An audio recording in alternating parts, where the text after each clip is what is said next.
We all saw it, we all observed it. And that, of course, was the significant decline of former US President Joe Biden. But now a number of books, four so far, are cataloging just how bad and the cover up was on Joe Biden's cognitive decline. Hello, I'm Adrienne Batra. With me are Brian Lilley and Lorrie Goldstein. When the infamous debate happened in 2024, when Donald Trump basically walked away and won the election, before they did the switcheroo with Biden and Harris, Brian, Yeah. the response to seeing Joe Biden on the debate stage by Democrats, by Republicans, but by others that were observing the debate was shock and horror. But there was a column that was written in the, and I believe it was in the either the Wall Street Journal or the Washington Post a day or so after. If you were a watcher of Fox, if you are a reviewer of Fox News, you knew this already. But the public already knew that Joe Biden was in decline. All these books now cataloging it. It seems to be a cover up. The media didn't do their job. This put potential national security in interest. Uh, For the entire world, not just the Americans. That's right. They are the world's policemen. They are the biggest superpower going. They're the only superpower. Yeah. And the man in charge wasn't quite all there. One of the books that's out now is from Jake Tapper. He's one of the co-authors. We've got a lot of time for Tapper. He's on CNN. He takes a lot of shtick from people on the right, but he has helped write this book, but he was also part of the cover-up. That's Uh, right. because when people started raising issues about Biden's cognitive decline, just based on what they could see, like he didn't know which direction to walk as he was leaving stage, he'd be falling down. He wasn't as sharp as he used to be in his speaking. Joe Biden was an incredibly sharp, quick-witted individual. And then we all watched what happened. And Jake Tapper would take people to task and say, well, I mean, you're picking on a man with a stutter. That's why he sounds this way. Nobody had ever heard that Joe Biden had a stutter. Nobody Mhm. talked about Biden having a stutter in any of his many presidential runs or his time in the Senate. They'd maybe talk about some of the weird things he'd say now and again that got him in trouble, but there's no talk of a stutter. His cognitive decline was noted, and most of the media, tried to cover it up. Now we're finding out a prostate cancer diagnosis, and I wish President Biden no ill will.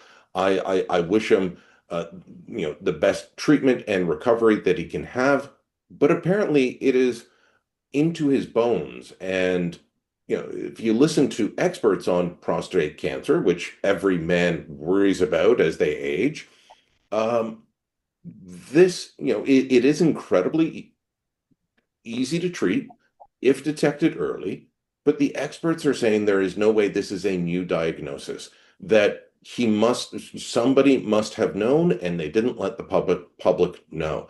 American presidents go through very strenuous physical exams, and the results are often made public. This, again, another example of cover up. This is not a diagnosis that he got since he left office. I think part of the issue with the decline in trust, significant decline in trust, Lori, with the so-called mainstream media, and I'm focusing on the US in particular about this, is that you heard on MSNBC, you heard on CNN, you heard on all of the other networks day after day. If you deign to question anything with respect to Joe Biden's physical or mental capacity to do the job as the most difficult job in the world as president, then you were a conspiracy theorist. You were making stuff up. You were, a right-wing zealot. All of these things. We saw him falling upstairs. We saw him falling downstairs. We saw him falling off the bike. We saw him falling off stages. We saw him wandering off into the jungle in Africa. We saw him giving acknowledgement to a congresswoman who was dead who had passed away. Heard him talk about the fact that he had oil cancer. We heard him talk about the fact his uncle was eaten by cannibals. Yet none of this, none of this from the Democrat side of the aisle thought to themselves, "Holy crap, there's a problem here. We need to do something about this." Yeah, to me, the defining moment, as you've already referred to, was in the Trump Biden debate. When we were watching it, my wife went right away when he got into that thing where he ended with, and we successfully killed Medicare or something. Mhm. She said, because of experience in her own family, he's sundowning. It's late in the day, right? When people have cognitive problems like this, they are often better in the morning than they are in the evening. And when I saw that, I just walked away from the television. I just went, oh my God. Even Trump was he didn't do his usual thing. He simply said, I didn't understand his answer. I don't think he knows what he was saying. So to me, that was where, in terms of the public, they went, look, we just saw this, but you folks in the media are telling us not to believe our lying eyes. Sorry. You're telling us that this was, um, he was tired, he was sick, all those things. Look, he gave a good speech a day or two later. So there's that.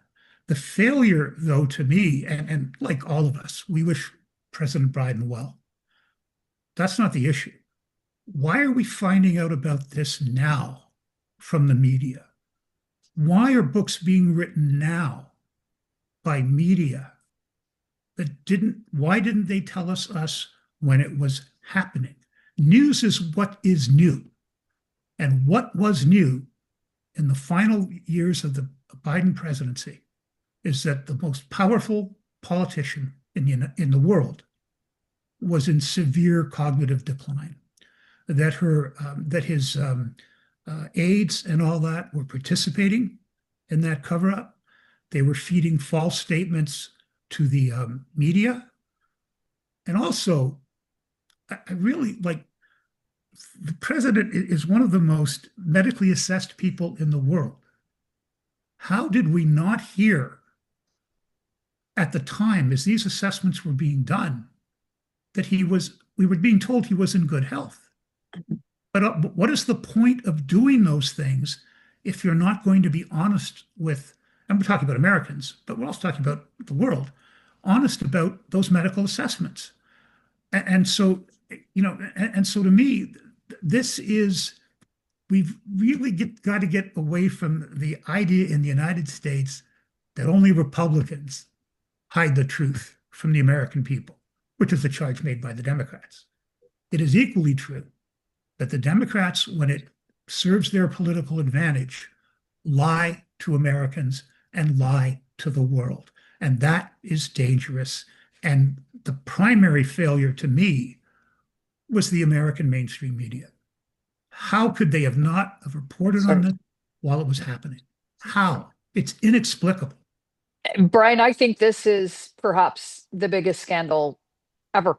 I mean, there were deadly consequences to it. The US's withdrawal from Afghanistan was a disaster. And I think it was 13 service members lost their lives. And there were other decisions. He didn't meet with his cabinet.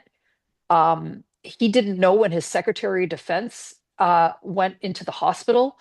He didn't sit down with the Secretary of Commerce. I mean, there were basic functions of government that weren't happening, and only now are we learning about this through the revelations in these various books. But I have to wonder. The United States is never shy about pulling together a congressional hearing at the drop of a hat. Will there be some accountability for this? Will there be hearings? Because I really think that, I mean, I know that people are saying, oh, Donald Trump's going to be out for revenge. This has nothing to do with that. This has got to do with the pure functioning of the United States government and the commander in chief who was incapable of operating in that capacity. Who Yeah, is running the country, I guess is the question. I don't see Trump or those around him looking for revenge on Joe Biden. The man is ill. The man is clearly in Mhm. decline. Now we know he's got prostate cancer.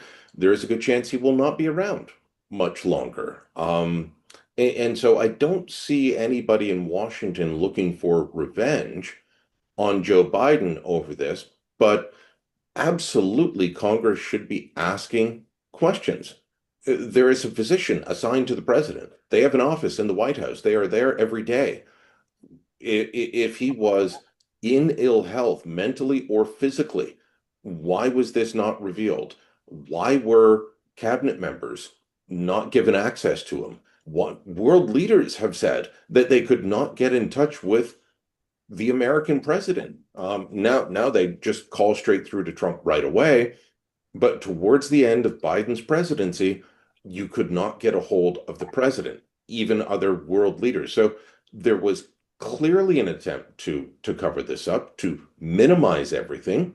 And I think that whether it's the Senate or the House of Representatives, there will definitely be hearings. There should be hearings, and they need to find out who was behind the cover up, and was the president, all those pardons signed with an auto pen, all those executive orders signed with an auto pen.